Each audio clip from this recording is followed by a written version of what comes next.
Well, hello there, real gamers. Retro Rob here, and welcome to Retro Rob Plays Everything. Today I've got another handheld game system. It runs, I guess, Famiclone adjacent, because it does indeed have some Famicom games on it. But its main function is to run cartridges from the Sega Genesis, or Megadrive, depending on where you're from. Today's game system is the amazing Neocade. Yep.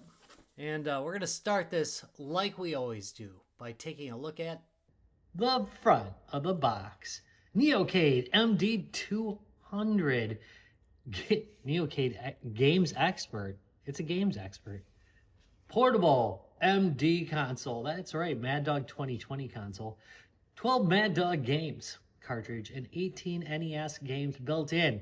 So 30 games. 30. Read them. Yeah. By the way, that's Megadrive. And here's the back of the box. Retro Games Collection 2 Neocade. So there must be a Collection 1 I'm going to have to grab. I didn't research this a lot. Just so you know, I just kind of threw it right out there like I like to do. 12 Mad Dog Games cartridge. AWS Pro Moves, Soccer, Risky Woods, that's a good one. Sort of So Done, played that on the Amiga. Street Racer, Brutal Sports, Football, Immortal, Thunderbolt 2, Bob, I remember that one. Beggar Prince, Switchblade, Deflector, and Tinhead. And you're kind of excited about that. I know, I don't sound it, but I am. I'm kind of excited about that. Let's open it up. Whatever. Let's see what's in the box. Back on topic here. All right, Retro Game Collection 2. I wonder if I can get Game Collection 1. That'd be nice, since I think this is licensed. And inside is a game cartridge. On the back is the list of games. I'm excited to try a couple of these, actually. We've got world's most basic instruction manual. All right, it's not the most basic, but it's pretty basic. I do like the form factor, though. So give it some points for that. Here is the device. It is pretty big. Okay, A, B, C, X, Y, Z. Select, start, reset. The buttons feel okay, and the shape of it is okay. D-pad has a bit of float, which I think is a good thing, actually. I like it a little fluffy. I've got HDMI out. That's useful. USB-C for charging. Thank you very much. Boom, cartridge port. Let's go on the back here. And I thought it was... Oh, the front's glossy and the back is not. So that's kind of interesting. Plastics. Oh, wait. We got a volume knob and we've got an on-off switch. And now we can talk about plastics. The plastics feel mid-grade. They're not, they could probably pass for like a major brand's OEM plastics. They're a wee bit on the light side, but really not bad. It's the buttons. Yeah. The buttons feel a little bit cheap, but they don't feel like bad or anything. By the way, the word I was looking for this is spongy. Spongy. All right, what kind of cables we got? USB-C charging cable. I would say that is about a 5-footer. Sorry about the dog walking around.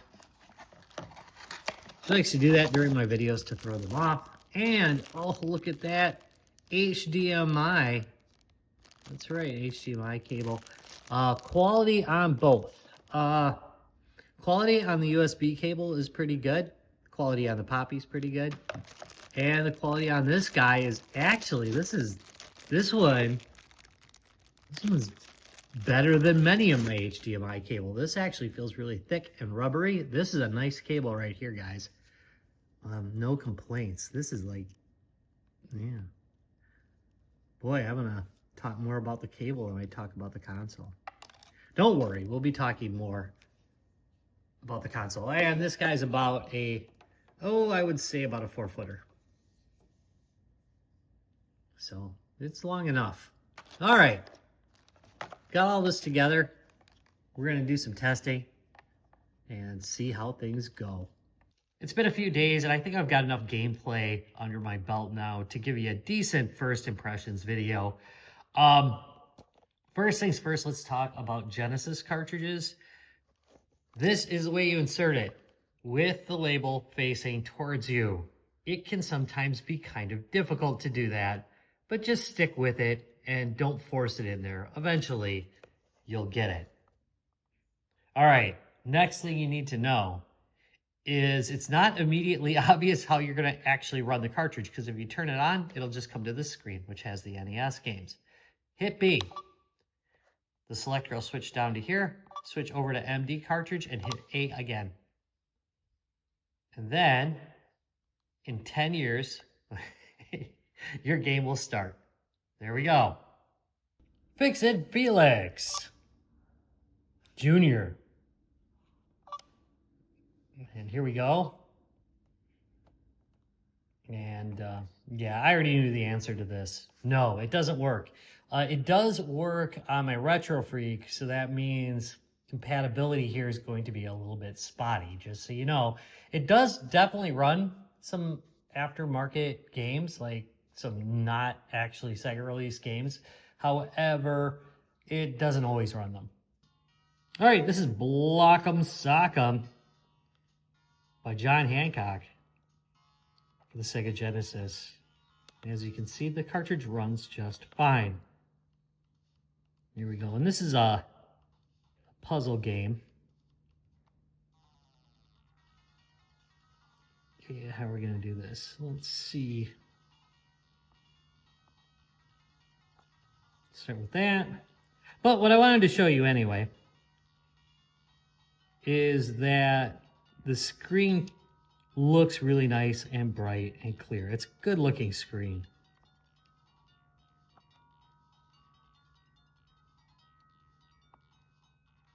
So no complaints there. Man, I'm screwing up pretty bad here. Nope, can't do that. Gotta do that. And then do that. Anyway, what I want to show you before I hit this last one, screw myself up, is the volume. It can get really loud, but yeah, but on the negative, it's quite tinny. I mean, there's almost no bass at all. It doesn't sound awful most of the time, but just know it doesn't sound amazing, you know? It just sounds okay. Well, I might actually pull this off, wait.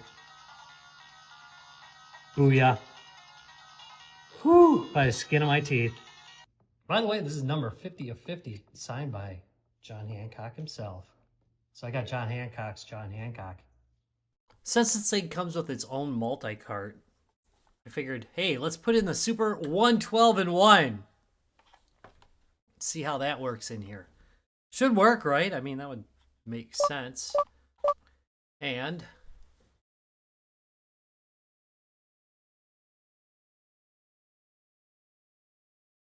it indeed does, which is really, really nice.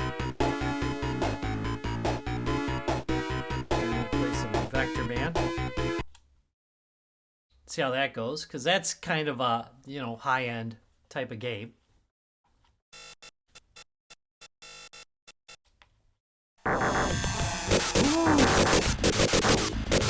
So, as you can see, the output on HDMI, which I'm hooked up to right now, it's not in 4x3 format. It stretches to fit the screen, which is kind of a negative for me. Again, usually, like, if I wanted to, I could use a filter to convert this when playing online, like I am, or to the HD60 like I am, or on a TV, you can usually adjust it. I honestly would have preferred if the default, however, was 4x3, and I can stretch it by but it's not the case. But yeah, this seems to be running really smoothly.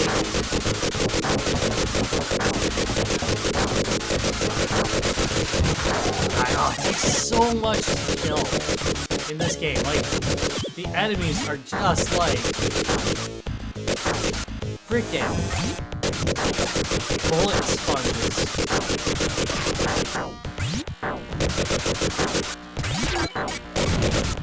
That said, I'm really pretty fond of Victor Man. I know it's not like everybody's favorite game. I think it's alright. And it seems to run just fine. Nice! Let's go on. Rocket Panda. I like this game. And I thought it was running a little bit slow at first, but it doesn't really appear to be. I tested it on the Retro Freak, and it runs about the same. So I think we're good here. And again, this is another game that was just released a couple of years ago. And it runs it fine. And since that's most of my collection.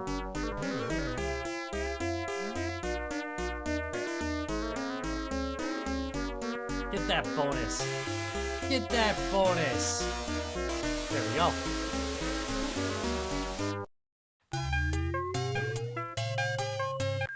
No deaths. Yeah, we'll do one more here. Just for fun. I love the music in this one too.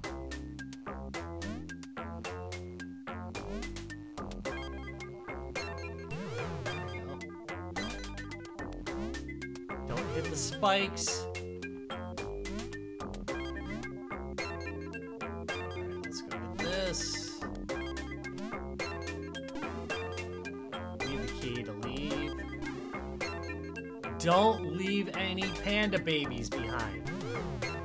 That'd be pretty sad. Come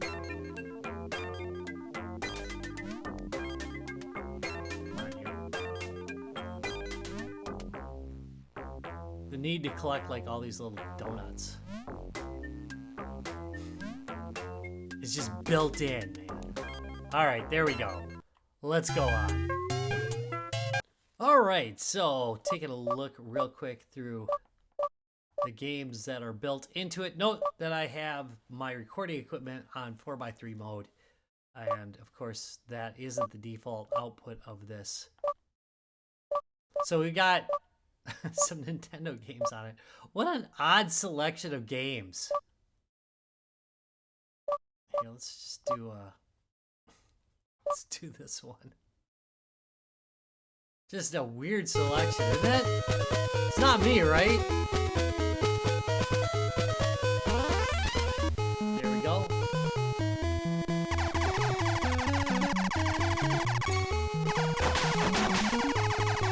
And just some light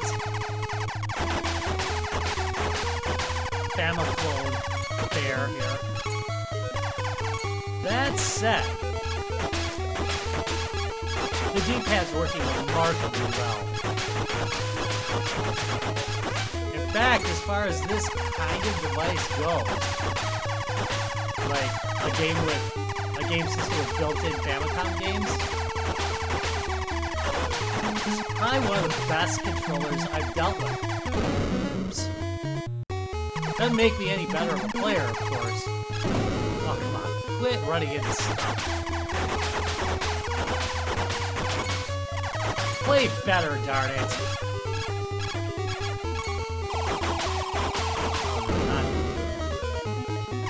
Having a hard time discerning enemy fire here. I guess that was bad? No? Good? I'm not sure.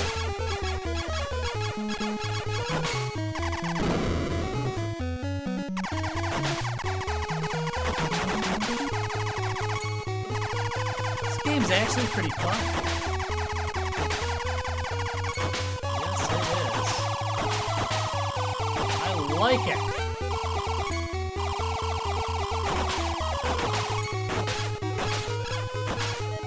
All right, let's go on. Risky Woods for the Pico collection cartridge. This might be a little high here. There we go. Let's turn that down just a little. And I'm playing this one because I think real gamers are willing to get their butts kicked in front of everybody. You know, any wuss can play a game that they're good at. Instead, I'm going to play a game I absolutely suck at. Let me tell you. Suck at this I do. No, come on. Oh, it drives me nuts. There. This game is fairly vicious.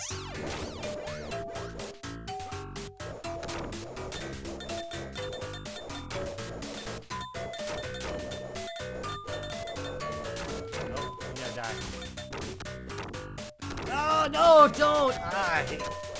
I just cost myself a life there. Alright. Yeah. What I should have done is jumped on the first try and I would have probably been okay. In Risky Woods, you're gonna get hit. You know? That's gonna happen. Unless you're, like, really amazing. And I obviously... I obviously am not... I'm gonna tell you what, though. Nobody plays Risky Woods and says, well, those woods weren't risky. Hell no.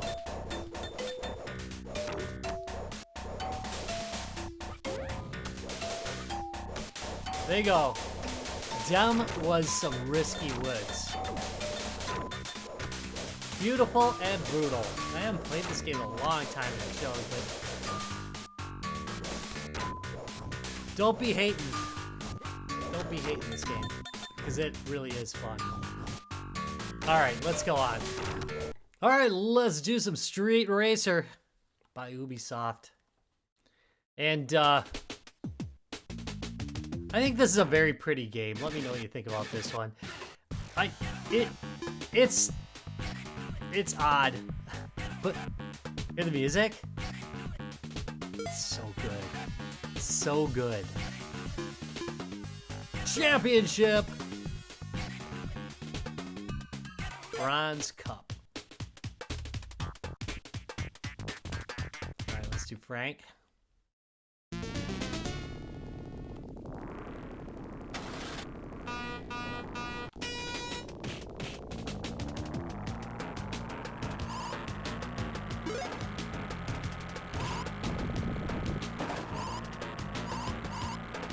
Come on.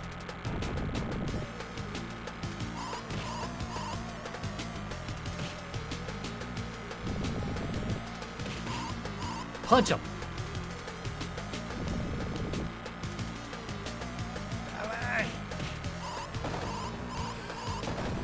Shoot.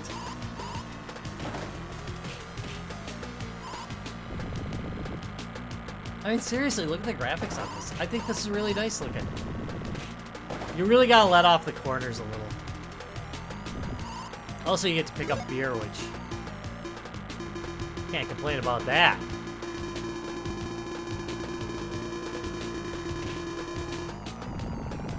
Jeez, what position am I in? 4?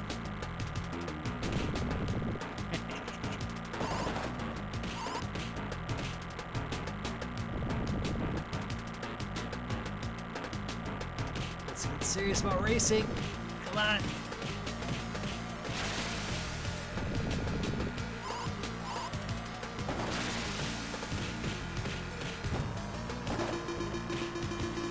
I do love the idea of punching everybody near you. That don't use that as a quote. In the game. Come on, you.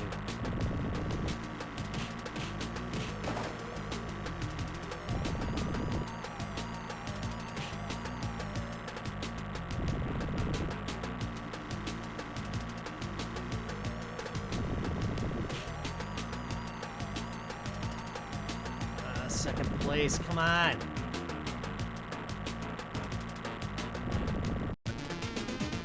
Oh well, second place. I'll take it, I guess. Let's move on.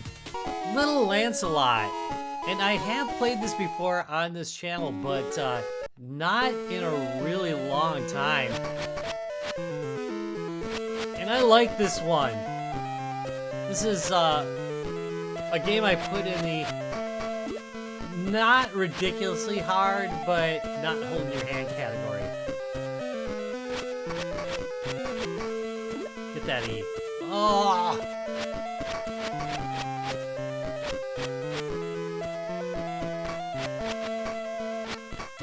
You big jerk. Oh, come on!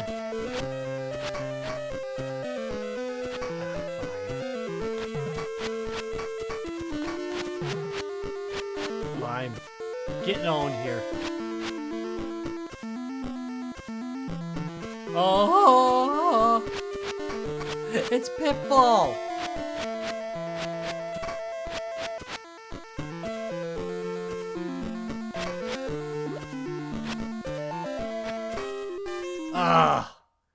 Alright, let's do one last game.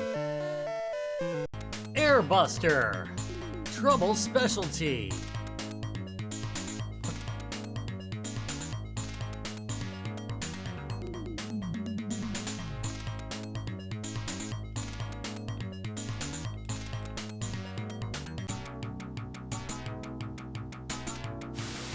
Dun-dun. Phase 1.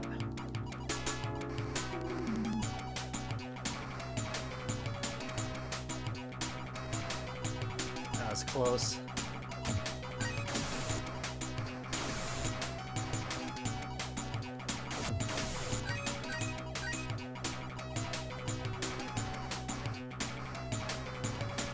I'll tell you what.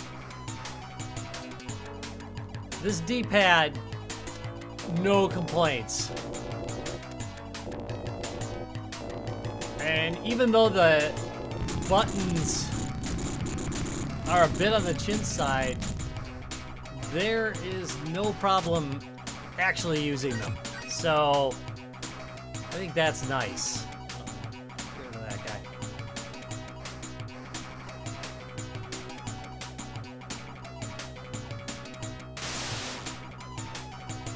Come on now.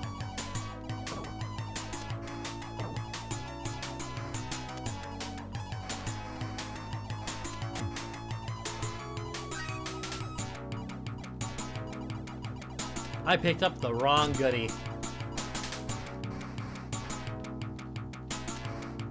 I can't control myself though. Oh, I got hit. Alright, let's do one more life and then we'll wrap things up. And there it goes, yeah. Once you lose firepower, it's all over. Alright, speaking of all over. And that wraps it for the Neocade MD200 handheld. What do I like about it? Well, I like the D-pad and the buttons a lot, surprisingly, because at the beginning of this, I was a teensy bit worried about them. That said, went through every game admirably that I played on it, and that is something I cannot say about these little handhelds very often. Usually, on the low end, I'm going to have complaints, but you know what? None at all. Controls work great. Nope, can't even pick on the chintzy plastic. They're just working. And that's more than I can say a lot of the time. All right, screen, 4x3. I like that. It's not, it makes it so that the picture's not all stretched out. I like that a lot as well. It's very clear, very bright. Think it's a very good screen for what it is, obviously. Not going to win any awards, but no, it's a good screen. USB-C was used for charging. Thank you. I still see micro USB being used on these devices. And, it's getting a little bit late in the show, folks, to be using USB anything but C for charging. So I'm glad it uses it. Runs multi-carts well, which doesn't, again, always happen on emulated systems, which this definitely is. Yeah, no, works fine. Absolutely runs my cheap multi-cart, and that would be a lot of what you'd probably want to use this for, so it's good to see that it runs them. No complaints there. I also like the built-in games and the freebie game that came with it. There's a good selection. I mean, there's some bummers in there, as there always are, but all in all, it's a well-balanced and fun-to-play selection, so that's good as well. The device feels good in the hands. It just feels nice. I don't feel like there's anything they could have done to make it better as long as the cartridge port was kept. So, yeah, it feels really good. It's a good size. Not too small, not too big. It's right in the middle. I like that. I like that it has HDMI out. What I don't like about HDMI out on this is it's in the widescreen format. So you'll have to adjust it with your TV if you can. And I don't really care for the filtering. You know how it's got kind of those blurred edges. I'm not a big fan of that. Last thing I really like about it is this volume slider right here. You should have a volume slider on every handheld device. They're great. I love them. Way better than those buttons that you just press for up and down. This is way better. Anyway, things that are just okay. The sound. The sound's a little bit tinny. But it is loud, so it's got that going for it. What was it say? What's the saying in show business? If you can't sing well, sing loud. So there you go. It's fine. The plastic is mediocre. It's not bad, super low grade quality plastic, but it's not going to win any awards. It's okay. It doesn't feel like it's going to break. It doesn't feel super chintzy, but you can tell. You know, it's not A grade. It's more like B grade. Also, cartridge port should be a little bit better fitting. Occasionally I do struggle with getting cartridges in it. Not because it's tight. It's not a rip the whole cartridge port out kind of thing. But it's kind of ill fitting. But it does fit in okay without using too much pressure. Again, it's okay, but it could have just been a little bit better. Compatibility. It was pretty good in my testing. There was only one game that it didn't run, and that was Fix-It Felix Jr. So that's not too bad. And like I said, I ran quite a few games on it, and all of them seemed to work, and they seem to run at speed. I was wondering a little bit about Rocket Panda. I had to go look over here for it. But no, I think it's the right speed. Let me know if you think differently in the comments down below if you know a little bit better. But still, yeah, it seems pretty good. And I'm pretty impressed that Vector Man seemed to run pretty great on it. So should be fine. Battery life, they say you should get between 4 and 5 hours. I'm getting like 3.5. So, you know, that's what I get. The only thing I really disliked about this is the power switch. This power switch is just, it's pretty janky. It feels like, it doesn't necessarily feel like it's gonna break, but it just doesn't feel right. You know, it's kind of hard to click in. It's not terribly hard, but it's kind of hard to click in where you feel like it's just not working right. But it's held up, but you know, it's only been a few days. But again, I would say that is the weakest point in the system, is that power supply. Everything else, pretty good.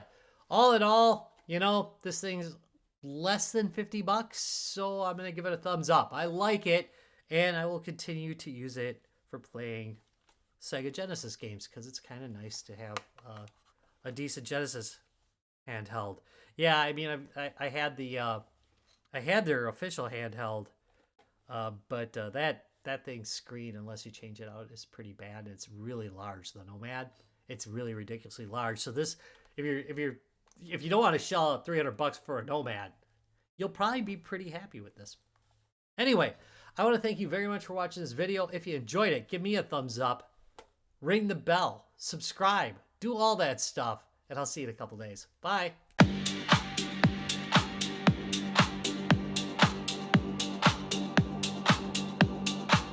I'm not a clone, I'm a different game, not an 8-bit shadow, I've staked my claim. I'm the pixels that pulse The colors that fade, I'm not a family clone, I'm a Neocade. Not 8-bit, but 16 strong. A Sega beat where I belong. You can call it blues, I'll never lose. I'm 16-bit through and through.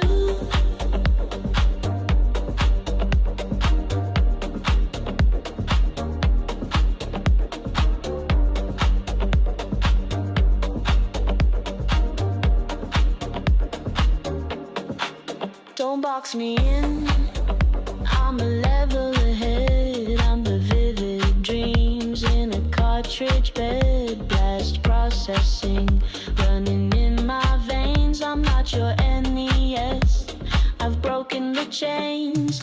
Not 8-bit, but 16 strong.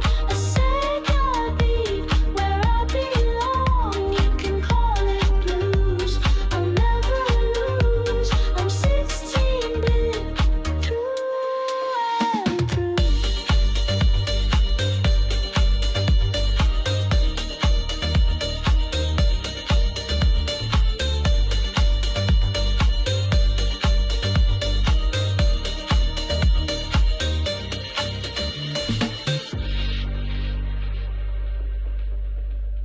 The sprites are sharp, the sound is loud. I'm the future steps on the gamer's crowd. Don't compare me to what came before. I'm the next stage knocking on your door. Not 8 bits, but 16 strong.